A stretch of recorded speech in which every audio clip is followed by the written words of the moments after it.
Hola, sí, ara sí. Bona tarda.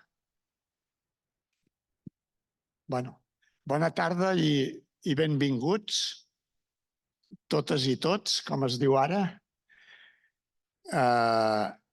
I tenim entre nosaltres el pastor Hans Gutiérrez per presentar-nos l'últim tema d'aquest cicle. Sabeu que després de l'exposició hi haurà un torn obert de participació. Les persones que vulguin fer preguntes o vulguin aportar comentaris seran ben rebuts. Doncs per començar demanarem al pastor, per favor, que faci una oració. Bien, nos ponemos en pie, oramos. Amado Padre, Dios nuestro, Señor, gracias por este sábado, por la bendición de poder descubrirte y redescubrirte en cada uno de los salmos, de las palabras, Señor, que tú nos has dejado. En esta oportunidad queremos pedir tu Espíritu también para que nos ilumine, nos llene de tu sabiduría, Señor. Bendice este momento. Lo pedimos en el nombre de Jesús. Amén. Bueno, tenemos la última ponencia de Hans. Espero que en alguna otra ocasión también lo volvamos a traer. Esta vez creo que es el Salmo 80, Hans, que nos vas a compartir. Dios te bendiga.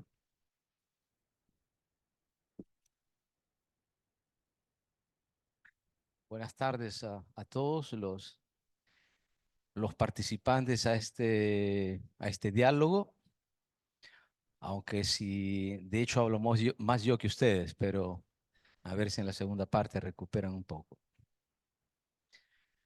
Una hermana en la mañana saludándome me dijo: estoy preocupada por la invitación a la desobediencia que ha hecho, ¿no? Y tiene razón, porque si uno asimila en un modo unilateral lo que traté de decir esta mañana, es decir, que la obediencia no es todo, uno crea un problema con su opuesto, ¿no? Y justamente la sabiduría de la vida está en mantener equilibrados diferentes modelos que no se complementan en modo absoluto, se sincronizan hasta un cierto punto, pero crean una tensión. Y eso es justamente lo difícil, ¿no? Es complicado vivir con modelos que no se asimilan, crea mucha dispersión, incluso caos, pero también es complicado vivir solo con un solo modelo, porque el modelo único, compacto, crea mucho monolitismo, y ese también es otro extremo de una deformación de la fe, lo que trataba de decirles ayer a través digamos, de las categorías médicas que introduje brevemente, que uno puede enfermarse por hipofuncionamiento o por hiperfuncionamiento. Y el uno es tan malo como el otro. Como nuestro modelo es la Biblia, ¿no? Tenemos que más o menos agarrar la esencia de lo que la Biblia nos dice. Y menos mal que los estoy comentando solo la Biblia. Claro, lo que yo les digo sobre la Biblia no es inspirado. Es una opinión de Gutiérrez, pero lo que la Biblia dice, eso tiene un mayor peso, ¿no? Entonces, de mis palabras pueden olvidarse, pero de las perspectivas que hace en la Biblia es un poquito más difícil, ¿no? Porque justamente representa la esencia. Y hemos visto a través de estas dos charlas, dos presentaciones, que la Biblia en realidad introduce un poco de complejidad en una vida que nosotros hemos hecho muy lineal y monótona y mecánica, ¿no? Y la complejidad, si no están convencidos todavía, es muy bonita de presentarla, ¿no? De elaborarla, pero es mucho más complicado de vivirla porque exige más de nosotros, ¿no? Simplemente por eso. Y como todos corremos en la casa o en la iglesia, a menudo nos acogemos a un modelo compacto específico porque es el que más funciona y menos esfuerzos cognitivos nos requiere, sino nos requiere solo aplicación. De aquí la dificultad de introducir un poco de complejidad. Y hemos encontrado esta complejidad a dos niveles. Con el Salmo 1 hemos visto que la vida del creyente, y por lo tanto la vida de la iglesia, no sigue un único modelo. El modelo de la diligencia, de la disciplina, que es un excelente modelo, porque prueben a vivir sin disciplina y se van a dar cuenta que la vida es un caos. O sea que la disciplina, la diligencia, la ley de Dios es un modelo insuperable, pero dijimos ayer que era un modelo necesario, pero insuficiente. Porque el segundo modelo que recogimos del libro del Salmo 1, es el modelo de la vida, del árbol, ¿no? Entonces, ¿cómo conjugar estos dos modelos de la aplicación y de la diligencia con el modelo de la vida? Yo no sé cuál de ellos ustedes han preferido, por ejemplo, para su familia, ¿no? Para sus hijos. Yo teóricamente he aplicado el modelo de la vida, pero que en realidad era un modelo de la disciplina enmascarado. Porque al final de cuentas, incluso cuando le decía a mis hijos, mira, tú escoges como pareja quien quieras, ¿no? Pero en el fondo le decía, pero tiene que ser así, así, así. O sea, era un modelo aparentemente vital, ligado a la vida que cada uno escoge, pero en realidad era muy comandado, ¿no? Indirectamente por los padres. Y más sofisticados somos los padres, más impositivos somos, pero en un modo refinado, ¿no? Solo los padres así, ¿cómo se puede decir? Más descarados imponen su modelo en un modo fuerte que los otros enseguida se dan cuenta, ¿no? Pero más refinados somos, aparentemente les hacemos escoger, en el fondo, pero haciéndoles escoger lo que queremos. Y es así. Pero eso es lo que aprendimos, al menos del Salmo 1, que en la Biblia no hay un único modelo de vida. Y les voy a tratar de describir esto brevemente antes de llegar al Salmo 80. Con la división del Antiguo Testamento, ustedes saben que no todos los libros del Antiguo Testamento se equivalen. Salmos no es igual como Reyes, ¿no? Ni Éxodo es igual como Daniel.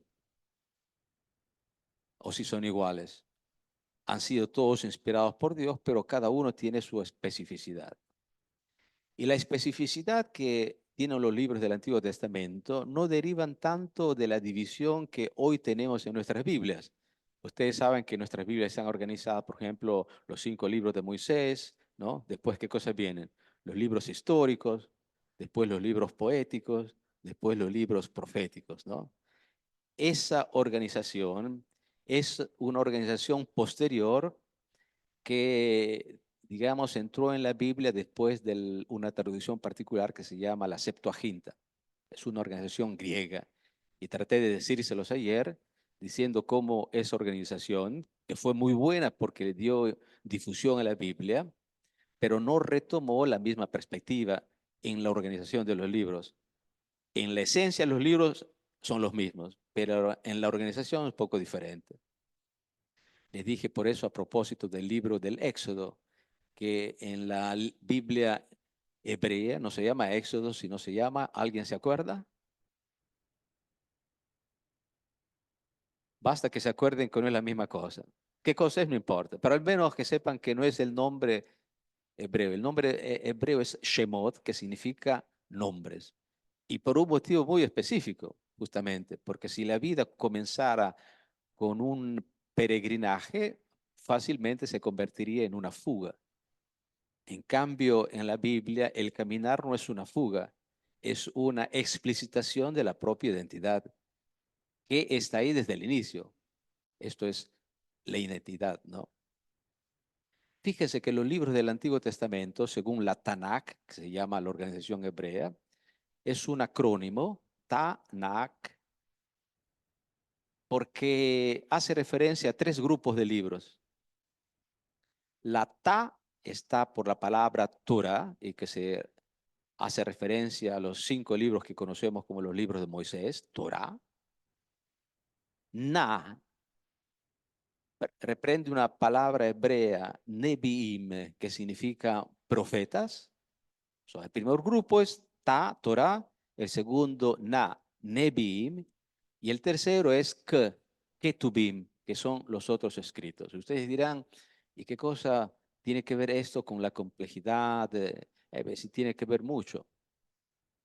Porque para los 5 libros de Moisés, la Torah, que son idénticos a los nuestros, no tenemos problema. Para los Nebiim, los profetas, tenemos una organización diferente, porque la Biblia hebrea tiene 8 profetas, que llama 4 profetas anteriores y 4 profetas posteriores. Entonces ahí encontramos algo diferente, porque nosotros tenemos 4 profetas más 12 profetas menores, tenemos muchos más profetas. Entonces, ¿qué ha pasado?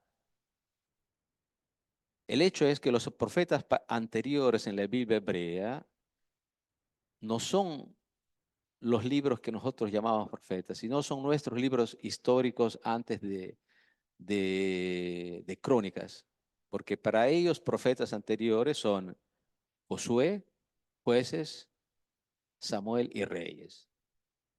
¿Qué les parece? Y los profetas que nosotros llamamos profetas, están Jeremías, Isaías, todos los pequeños profetas como uno solo, excluido Daniel, porque Daniel no hace parte de los profetas, sino hace de los otros escritos. ¿Qué les parece? Algo para hacer enojar a los adventistas, ¿no? Porque Daniel para nosotros es el principal de los profetas, pero que no figura en la lista de los profetas. Y si los hebreos han recibido ellos la inspiración y la Biblia es la Biblia de ellos, más razón que nosotros cristianos la tendrán, ¿no? Para sus propios libros, ¿o no? Probablemente sí. Esto no quiere decir que nosotros tenemos que dejar de caer nuestra comprensión, pero nuestra comprensión incluso de la Biblia es una comprensión que trata ya de enfocarse a la universalidad del fenómeno cristiano. Esto para decirles qué cosa, para decirles, aun cuando nosotros nos llamamos a la Biblia, hay que ser muy sobrios para saber que la Biblia la comprendemos poco. No hay que dudar de lo que comprendemos, porque si alguien duda de lo que comprende la Biblia, claro, habría un problema, ¿no? Hay que estar convencidos de lo que uno lee en la Biblia, pero al mismo tiempo sobrios, sabiendo que lo que comprendemos es todavía poco respecto a todo el resto. ¿Okay? Entonces, cuando yo veo una cierta prepotencia, entusiasmo, ¿no? De adventistas que han leído una vez los Salmos o una vez el libro de Crónicas y piensan ya de saber todo, de conocer todo, yo digo, atención, párenle un poquito, ¿no? Justamente porque la Biblia es muy inmensa. Y justamente los varios modelos para el desarrollo y el crecimiento espiritual, no hay uno solo, se manifiestan, por ejemplo, en esta división tripartítica de la iglesia, del Antiguo Testamento. Porque ¿qué cosa, por ejemplo, sugiere la Torá? La Torá sugiere que una estrategia principal que aplicar en la vida para el propio desarrollo es justamente la obediencia a la ley. Pero el mismo Antiguo Testamento nos recuerda que la obediencia a la ley, no obstante sea una legítima estrategia, no explica toda la vida. Porque ¿qué cosas hacían los Nebim o los profetas, por ejemplo? Amós 3, ¿qué cosa dice Amós 3? Amós dice al pueblo de Israel, fíjense, nosotros profetas estamos sorprendidos de cuán espirituales ustedes son. No solo traen un diezmo el sábado, sino se han vuelto tan espirituales que traen un segundo diezmo a mitad de la semana. O sea, si ellos, los profetas, hubiesen considerado la cantidad de su experiencia espiritual, hubiesen dicho, perfecto, ¿no? En cambio, ¿qué cosa hace Amós? ¿Se acuerdan? Capítulo 3 dice, no traigan más diezmos, porque Dios no quiere diezmos. Quiere algo más, la esencia. ¿Qué cosa es? Justamente porque si traían más diezmos, esto quiere decir que los negocios iban bien. Y si los negocios iban bien, ¿qué cosa es muy probable que sucedía en Israel? Si los negocios iban bien, es muy probable que había un poco más de explotación. Pero como la explotación, esos grandes creyentes no querían verla, porque los negocios hay que hacerlos, ellos compensaban trayendo un segundo diezmo, ¿no? Entonces, delante de Dios hacían buena figura, pero humanamente también les iba bien. Más negocios, más diezmo, y el profeta tiene que estar contento. En cambio, ¿qué cosa sucedía? El profeta no estaba contento, porque esos negocios estaban ligados a una mayor explotación. ¿Ok? Entonces, ¿qué cosa hacen los profetas como Amós? Introducen otra estrategia que claramente se basa sobre la Torá, pero que va más allá de la Torá, porque no basta la obediencia, además de la obediencia hay que hacer caso a la esencia de la vida espiritual. Entonces, recuérdense, los profetas no son una repetición de la Torá, como a menudo se cree. Con los profetas encontramos una especie de una teología diferente, que está unida porque nace de la Torá, pero que contextualiza la Torá a un periodo diferente. Sus hijos no pueden ser una repetición de ustedes, ¿no? Porque si no habría un problema. Es importante que sus hijos tomen de su experiencia y se inspiren a ella, pero después que crean ¿qué cosa? Creen su propia perspectiva. Y es lo que pasa en la Biblia. Y no les hablo del tercer grupo de libros, los Ketuvim, porque les hablo del Eclesiastes, y aún más se presenta un modelo alternativo. O sea, en otras palabras, estoy tratando de justificarme, ¿no? Porque los que le presenté ayer a través del Salmo 1 como modelos diferentes de vida espiritual, ahora lo estoy extendiendo no a los salmos, sino a toda la Biblia. Toda la Biblia nos presenta no un único modelo, sino varios modelos. Entonces depende a nosotros. Les digo esto porque las situaciones nuevas exigen de nosotros, nos ponen en crisis y a menudo nosotros queremos resolver las situaciones nuevas con las recetas antiguas, ¿no? Y a menudo no funciona.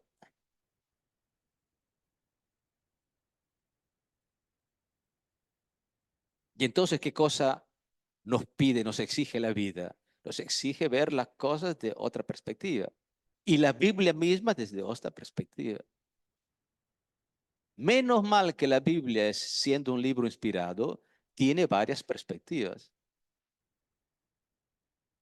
¿Con esto qué quiero decir? Que cuando alguien me dice, pastor, yo antes no leía la Biblia, ahora la leo, yo, a diferencia de hace 40 años cuando comencé teología, que alguien me diga, yo leo la Biblia, para mí no significa nada todavía, hasta que no me especifique cómo lo está leyendo. Porque con la Biblia ustedes pueden reforzar los viejos modelos, ¿no?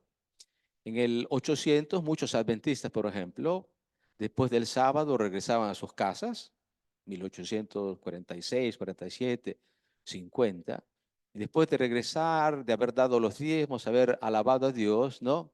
Llamaban a sus esclavos y los esclavos tenían que servirles. Pero como ellos habían aprendido a ser generosos, decían, mira, yo te daba solo una comida al día, ahora te voy a dar 2 comidas, ¿no? ¿De qué cosa no se daban cuenta? No se daban cuenta que esa comprensión espiritual que tenían de la iglesia que era perfecta en muchos niveles, a nivel de la explotación era una estrategia perversa. No se daban cuenta que tratar a los esclavos no era darles una comida más, sino era dejarlos libres. Así que con la Biblia se han justificado las cosas más perversas y absolutas. Y nosotros justamente lo conocemos en Latinoamérica, ¿no? Cuando llegaron los conquistadores, o crees en la verdad o si no, pierdes la vida, ¿no? Era la cosa justa, pero impuesta por la fuerza. Entonces la verdad hay que tener mucho cuidado.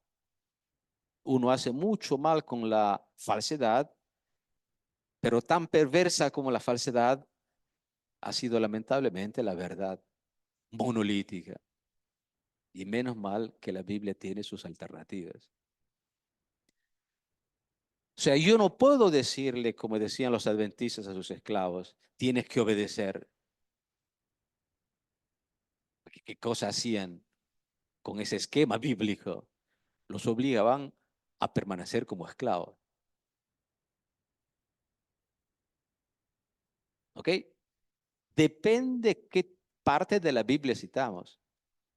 Si soy un machista, por ejemplo yo, donde el padre, el esposo decide, y lamentablemente en Latinoamérica tenemos mucho de esto todavía, tipo que la esposa ha trabajado toda la mañana, se sienta el sábado al mediodía y el esposo no es que se levanta a servir a los otros, espera que la esposa lo sirva, ¿no? Y después que la ha servido, él va a dormir y la esposa debe lavar los platos, ¿no? Y todo debe funcionar así. O sea, no se contesta el modelo, es natural, se dice. Es por eso lo que les he tratado de decir ayer es muy importante, porque me recuerda que en la Biblia hay varios modelos y tenemos que utilizar el mejor modelo, no para reforzar nuestro arbitrio o nuestras ventajas, sino para favorecer a los demás. Y esto es un poquito difícil. Esta mañana, ¿qué cosa hemos visto? Que esta diversidad de modelos concierne no solo los modos de vivir, sino es mucho más profundo. ¿Qué hemos visto esta mañana en el Salmo 1? Hemos visto que esta diversidad de modelos se aplica también a Dios. Porque una cosa sería que la diversidad de modelos concierna a la iglesia, ¿no? Que ya es algo. Pero nos damos cuenta a través del Salmo 1 que Dios mismo no tiene una imagen, sino tiene varias imágenes. ¿Y cuáles son las dos imágenes que hemos descubierto en el Salmo 1 esta mañana? Que Dios puede ser pastor, pero que también puede ser ama de casa. Y la dinámica, el ritmo, los énfasis son completamente diferentes. Porque si en la iglesia Dios se presenta solo como pastor, es muy fácil que nazca un cierto paternalismo espiritual, que de Dios después se transfiere ¿a quién? Al pastor, a los ancianos. Un anciano pastor es el que dice, mira, yo estoy tratando de hacer para tu bien esto. Y el joven que le dice, será para mi bien, pero yo no lo siento así. No, no, pero es para tu bien. Y no hay que darle vueltas. Es el anciano que tiene razón. Y el joven por división está equivocado. En el análisis general, ¿quién tiene más razón? Tiene más el joven que está equivocado que el pastor que es justo, que le cita los versículos adecuados, no el anciano. Porque sin darse cuenta, el joven está recurriendo a modelos que existen en la Biblia, pero solo que él no lo sabe y lamentablemente tampoco su pastor. O sea, el modelo del ama de casa aplicado a Dios es un modelo revolucionario. Porque nos recuerdan que el centro no es Dios, sino el centro son los invitados, la gente. Y si uno se pone a pensar solo por sentido común, es fácil llegar a esto, ¿no? ¿Cómo en un diálogo va a tener siempre razón uno? Y si el otro no tiene voz en capítulo, entonces no es un diálogo. Y si el diálogo es verdadero entre Dios y nosotros tenemos una voz en capítulo. ¿Y quién escucha nuestra voz en capítulo? Por primero, el Dios correcto. Y si no le escucha, es el Dios incorrecto. Verdadero, pero incorrecto. ¿Ok? Antes de llegar al Salmo 80, vayamos un poco al libro de los Salmos, porque el libro de los Salmos, que estamos estudiando justamente, es un libro extraordinario de complejidad. ¿Por qué el libro de los Salmos es un libro complejo? Fíjense, es complejo porque, como dije esta mañana, citando a Karl Barth, en los Salmos, más que encontrar la palabra de Dios, como en la Torá, encontramos la respuesta de la comunidad. Y si la respuesta de la comunidad es pertinente, eso significa que la verdad subjetiva es tan importante como la verdad objetiva. De hecho, nosotros no procedemos mucho así, ¿no? Ya les he dicho algunos de mis secretos, les digo otro. Tengo un hijo muy bueno, pero que es un hipocondríaco un poco, ¿no? Si tengo un dolor, me viene el infarto. Entonces le hemos dicho, pues, la mamá es médico, así que hay todas las garantías para decirle, no hay problema, ¿no? Pero lo siente así. Fíjense que la verdad objetiva es que no tiene nada médicamente, pero la verdad psicológica, ¿cuál es? Que se siente mal. Entonces, ¿qué cosa tiene que ser un padre? Un padre tiene que justamente entrar en la complejidad de la vida. Tener por cierto que objetivamente no tiene nada y tener por cierto que él siente que siente algo. ¿Y cómo hacen para combinar eso? Quien está acostumbrado a ver la vida en blanco-negro o dice, o la medicina está equivocada, lo que es poco probable, entonces mi hijo es estúpido, ¿no? Lo que también es equivocado. ¿Y cómo tener juntas las dos cosas? Justamente por eso la familia es difícil, por eso que la iglesia es difícil. Es por eso que hay más verdad en la verdad subjetiva de los jóvenes de la que nosotros queremos, digamos, admitir como adultos. Porque decimos, no es así. Pero si ellos lo perciben así, es una verdad que hay que considerar. Esos son los libros el libro de los Salmos. Es el derecho que Dios da al pueblo de percibirlo a Dios según su propia sensibilidad. Y en ese sentido es casi un libro heterodoxo. Porque si David percibe a Dios en ese modo, dice, no es la verdad objetiva, pero si David lo percibe así, tiene su validez. Entonces, el libro de Salmos es un ejemplo perfecto de la complejidad de la vida cristiana y de la vida en general. Porque hay 5 libros en el libro de los Salmos. ¿Cuáles son estos 5 libros? El primero es el que va del capítulo 1 al capítulo 41. El segundo es el que parte del capítulo 42 al capítulo 72. El tercero es el que parte del capítulo 73 y llega al capítulo 89. El cuarto parte del capítulo 90 y llega al capítulo 106. Y el quinto libro del Salmo, del libro de Salmos, parte del capítulo 107 y llega al capítulo 150. Entonces uno dice, grandes organizadores, ¿no? Sí.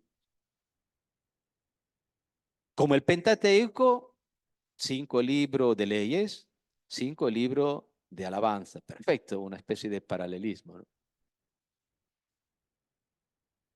Pero ese es solo la superficie. En profundidad, ¿qué cosa encontramos? Encontramos que cada uno de estos grupos de salmos está organizado por una persona diferente, general. ¿Quién es el autor por excelencia del libro de los Salmos? David. La buena noticia es, o mala noticia, dependiendo, es que David no ha escrito ni la mitad de los salmos. 63 según algunos, 74, casi la mitad. Y los otros 75, ¿quién los ha escrito? El libro número 1, capítulo 1 al capítulo 41, es exclusivamente un libro de David. Es el libro que merecería el título Libro de David, porque aunque sea hay algunos salmos que no lo ha escrito, no hay otro autor, el único que he mencionado masivamente es David. Y a este primer grupo de libros pertenece el Salmo 23 que hemos visto esta mañana. ¿Y cómo es David?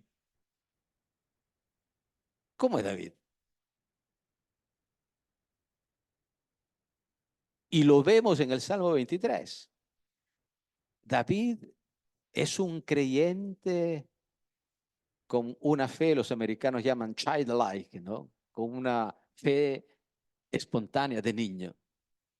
Que le vaya mal, que le vaya con peripecias, él no puede dudar, le viene espontáneamente y cree en el Señor. Este es David. Y sus capítulos en los Salmos reflejan esa espontaneidad. Y fíjense, no es que David sea idealista y ciego a los problemas, porque el Salmo 23 menciona cosas tremendas, ¿no? Cuando camino en la valle de la sombra y de la muerte, o sea que conoce los eventos difíciles, pero no obstante todo, él cree inmediatamente. Es su carácter, así es su sensibilidad, su temperamento, así ha crecido. Ha cometido pecados, se ha descarriado un poco, pero siempre es como esa llama que nunca ha desaparecido de su corazón. Fíjense que el segundo libro de los Salmos, que comienzan con el capítulo 42, tiene como autor Coré y los discípulos de Coré, que tienen otra sensibilidad. Y el tercer libro de los Salmos, capítulo 73, tiene como autor Asaf, que tiene una sensibilidad aún más diferente a la de David. Y si vamos al cuarto libro, comienza inclusive con un salmo de Moisés. El Salmo 90 es un salmo de Moisés, con una sensibilidad completamente diferente. Entonces, si habría habido una junta homologante, ¿no? De la junta de iglesia en Israel, y decía, ¿y cuál de estos cinco escogemos? Hubiesen dicho, escogemos David y a los otros, por fuerza, los... En cambio, ¿qué ha hecho el Espíritu Santo? Ha dicho, no, aunque estas expresiones son a veces contrastantes, todas las cinco hacen parte de la revelación de Dios y han metido todas las cinco sensibilidades. ¿Concuerdan estas sensibilidades? A menudo no, pero conviven en una sana tensión. ¿Ok? Un catalán que ha vivido en Barcelona, ha nacido en Barcelona, ¿cómo puede comprender la vida de un emigrado peruano que viene de Lima, que ha vivido en las montañas? Es difícil, ¿no? Como es difícil también el contrario. ¿Y qué cosa pide el Espíritu Santo? Que estas dos sensibilidades convivan, van a haber tensiones, pero son dos visiones legítimas de la fe y de la experiencia de la vida, ¿no? ¿Ok? No sé si están de acuerdo, pero aunque si no están de acuerdo, yo tengo la palabra. Ah, gracias, sí, muchas gracias. Y ahí llegamos al Salmo 80. ¿Por qué el Salmo 80? Yo ya tomé todo el tiempo, así que por el Salmo 80 vamos a decir pocas cosas, pero es importante, no me voy a olvidar. ¿Por qué el Salmo 80? ¿Alguien conoce el Salmo 80?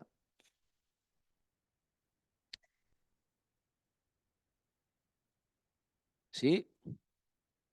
Fíjense que en el libro de los Salmos no hay un salmo del buen pastor, sino hay dos. Y el segundo justamente es el Salmo 80. Entonces, cuando nosotros decimos el Salmo del pastor, depende qué Salmo, el 23 o el 80. Y ojalá hubiesen sido dos salmos complementarios y identificables. Son dos salmos completamente diferentes. ¿Saben por qué? Porque el Salmo 23 lo ha escrito David y el Salmo 80 lo ha escrito ¿quién? Asaf. Y si conocen a Asaf, ya tienen una idea de cómo va el asunto. Si mientras para David la fe es un presupuesto, para Asaf la fe es una conclusión. O sea, él comienza su primer salmo, el 70, en realidad su primer salmo es el 50 también, que fue escrito por Asaf, pero el 70 de esa colección, donde Asaf más o menos comienza su discurso de esta manera. Dice, pero yo en realidad no es que esté muy satisfecho, porque de un lado veo que muchos como yo hemos sacrificado mucho para seguir a Dios, ¿no? Tratar de construir una vida espiritual. Y no es que nos las pasemos bien, ¿ah? A veces comemos poco y tenemos muchos percances en la vida, ¿no? En cambio, esos ahí más o menos desgraciados, ¿no? Que son orgullosos, que han hecho menos sacrificios, ¿no? Comen el vino, ¿no?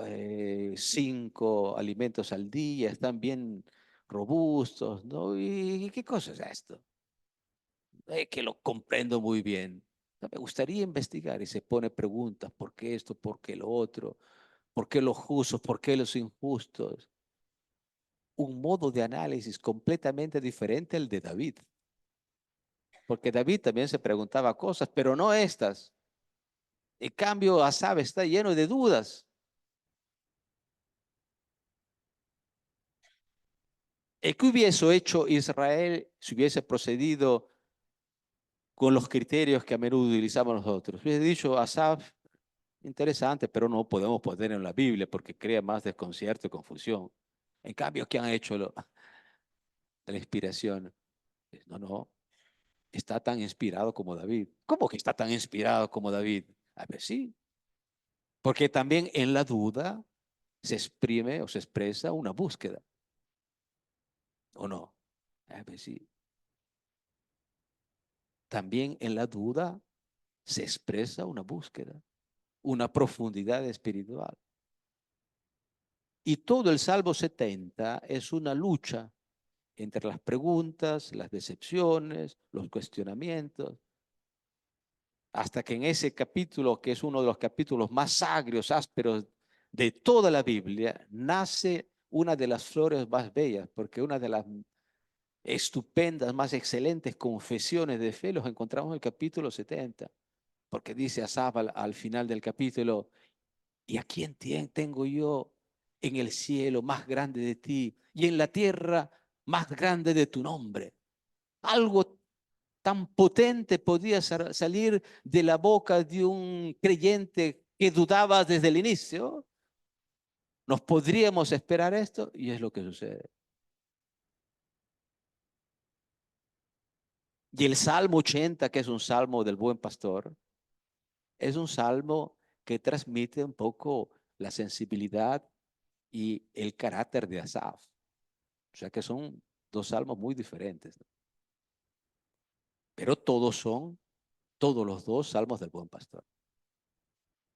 Pero el Salmo 80, fíjense, como el Salmo 23 que hemos visto mañana, no trabaja con una única metáfora, porque a la metáfora del buen pastor, de la primera parte, añade una segunda metáfora, que es la metáfora, ¿cuál metáfora? El Salmo 23, la metáfora del buen pastor, completada con la metáfora de la ama de casa, perfecto contraste, increíble contraste. En el Salmo 80 se convierte en contraste entre el buen pastor y Dios como agricultor. ¿Qué cosa ha cambiado?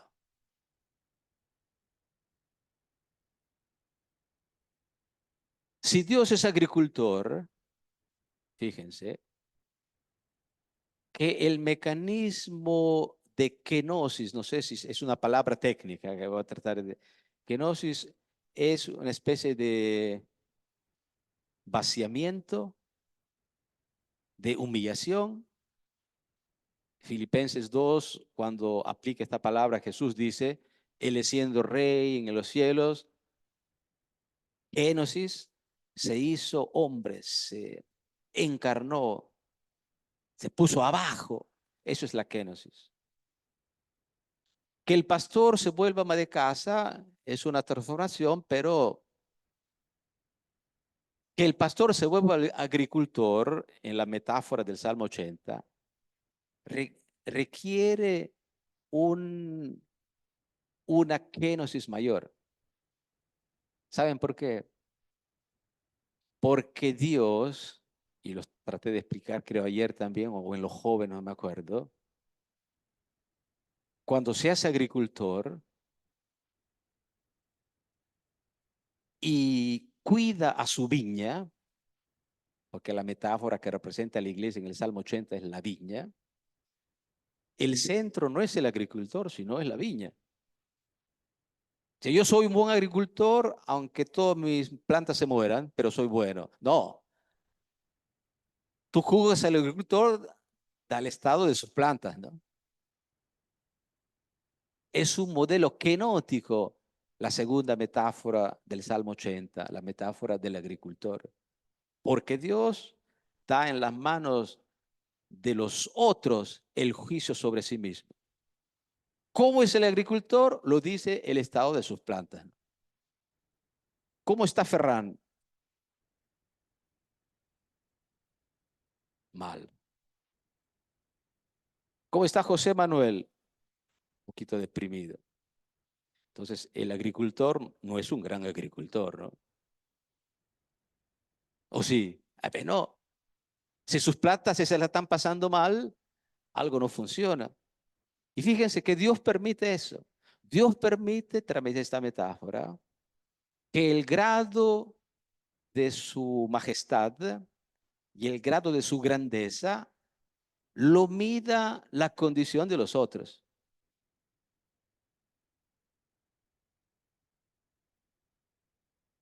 Pídanme a mí eso, demasiado. Juzguen mi paternidad a partir no de lo que dice Gutiérrez, sino de lo que dicen los hijos de Gutiérrez. Al contrario, lo que dice su esposa. No, por favor, no. Porque es cortés, gentil, la señora Ferretti dirá, sí, es un peruano potable, digamos. Pero si dejaría hablar su corazón, diría,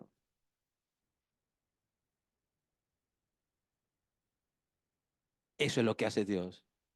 ¿Cómo soy Dios? Que lo diga Mario, María.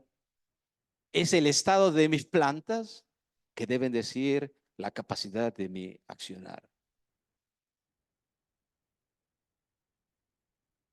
Si yo encontrase ese Dios en el budismo, en el islam, yo me bautizaría enseguida. No quiero escandalizarlo, yo me permanezco cristiano y adventista, pero solo para decir es que la esencia no es las iglesias, los credos de la esencia, es el tipo de Dios que adoras. Y si ese Dios es como lo describe, si el Dios adventista es como lo describe el Salmo 80, yo me bautizo enseguida, porque ese es un grande Dios.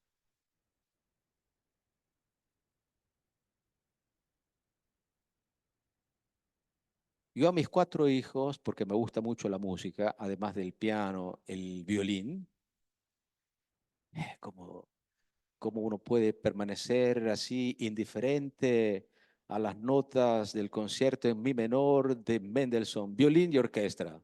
Tan, tarun, tan, tarun, tun, tun, tu, tu, tu, tun.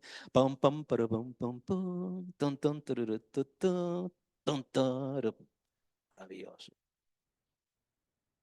Ayer estuvimos en un mercado cerca de las Ramblas, vendían fruta de Latinoamérica y otro, ¿no? Y en medio de todas esas frutas y bulla, ¿no?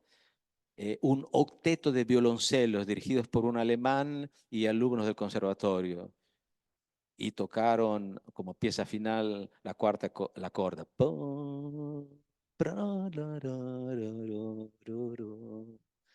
Y todo vibraba.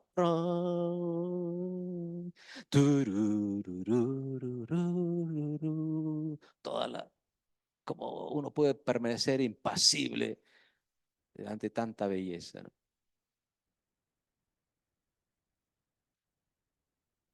Entonces, ¿qué hizo Gutiérrez? Dijo, no, aquí he desperdiciado mi vida. Aquí hay que darle al violín. Así que no uno, sino los cuatro al conservatorio, violín, y la casa estaba llena de violines, ¿no?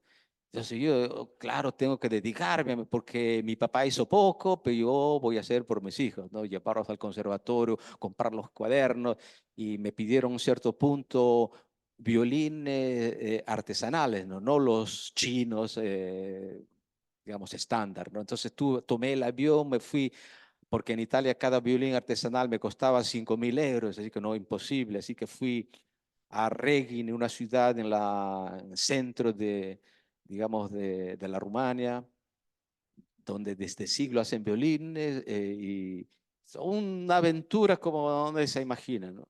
Llego con mis 4 violines para los 4 hijos, ¿no? Y después de 2 semanas, el hijo mayor me dice, papá, es muy interesante tu sacrificio, pero te quiero hacer saber que a mí el violino no solo no me gusta, sino también que te recuerdo que hay 8.000 millones de personas que viven contentas en el mundo sin saber nada del violín. Así que te doy tu violín, si te satisface, tenlo, pero a mí no me importa nada. Y yo pienso vivir mi vida sin violín.